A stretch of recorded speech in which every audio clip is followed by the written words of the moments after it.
Guys, welcome back to DeFi, DGM Strip, and Farm for Poverty. So, woke up this morning to some announcements and an AMA that Forex did, which would have been 2 a.m. my time. So I definitely missed that. Didn't even know he was doing an AMA, so that was cool.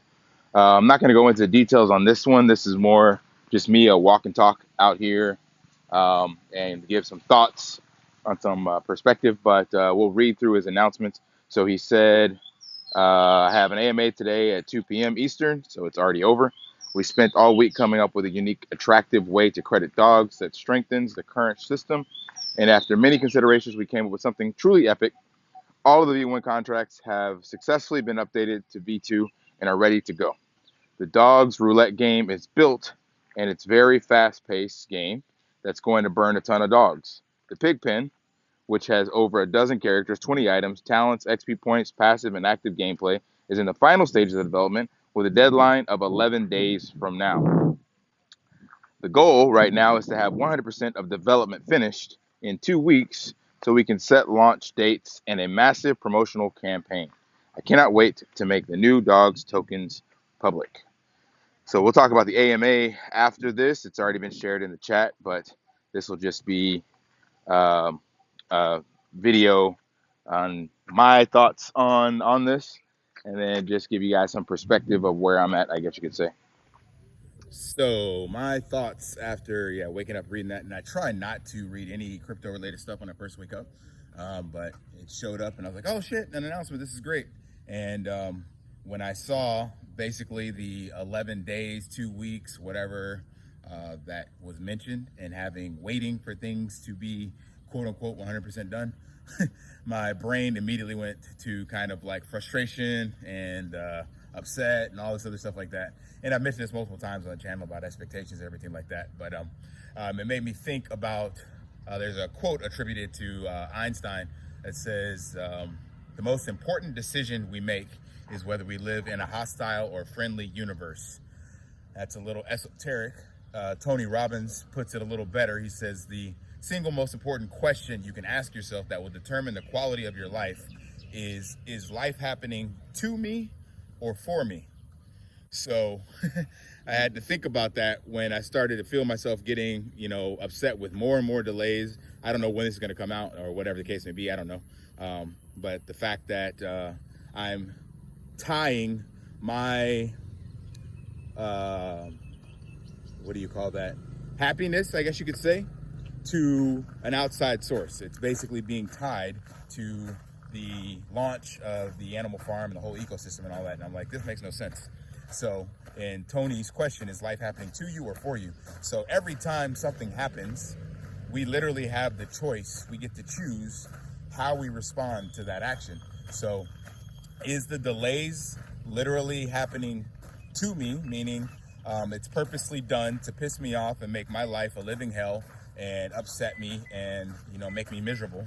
Or is it for me? Are the delays an opportunity for me to actually buy more drip, dollar cost average of these prices, and accumulate more and be better off in the future? So we always get to decide what a circumstance actually means. We get to attach the meaning to it. So if you're not in drip or whatever, but like say driving in traffic, this is a common one. You're in the US, someone cuts you off. You can ask, is this happening to me? Meaning, did this person intentionally cut me off? Are they just the most disgustingly hateful human being in the world and have no consideration for others? Or is this an opportunity for me to reflect on maybe that person actually has a sick child or someone or an emergency that they're rushing towards, and I'm actually in their way, and this delay is not meant to cause me frustration, or he or she wasn't trying to cause an accident. They're just in a hurry because they have a medical situation or something like that going on. So you can always choose what to focus on, and where your focus goes, your energy flows. So it's really all up to you how you take any kind of information. So I know that's a tough pill to swallow. There's a really good book by Jocko Wilkins, he's a Navy SEAL, called Extreme Ownership. And it talks about how we can take ownership. And ownership's not meant to be blame. It's meant to empower you, because if you own your your actions, your responsibilities, your thoughts, and all that stuff, then you actually get to decide where your life will go. Whereas if you play the victim role and you blame outside forces, you don't have ownership, which means you don't have control. So just some food for thought. Like, I'm not immune to these market swings and everything like that. You know, the Terra Luna crash, you know, that's hit me really, really hard. And now waiting on these delays and stuff like that just definitely all sucks. But like I said, I get to choose how I respond to that and what I think about it. So I'm gonna show you guys where we are. Can I flip the camera around? I don't think I can, so I'll just turn and face. So this is just another area. I come out here all the time, but I don't know if I show these buildings back here. So this is kind of the skyline part. They call this Diamond Island. So it's actually a little bridge that goes over the island, and I come and take Nidra out to the park over here. She runs around, chases the birds, and just a great place to get some exercise and walk in the morning. And the sun comes up over there. So there's, in Cambodia, or in the city, you have like these little huts and houses that are still rural. Let me go over here and show you. And then, like, literally right next to it, you'll have, you know, skyscrapers. So let's see if I can flip that around. You can't change the camera while you're recording, so that sucks. But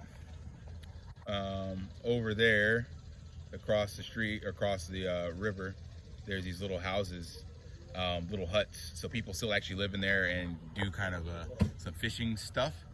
And then, you know, right next to it, you have a bunch of skyscrapers and huge buildings. There's a lot of development going on.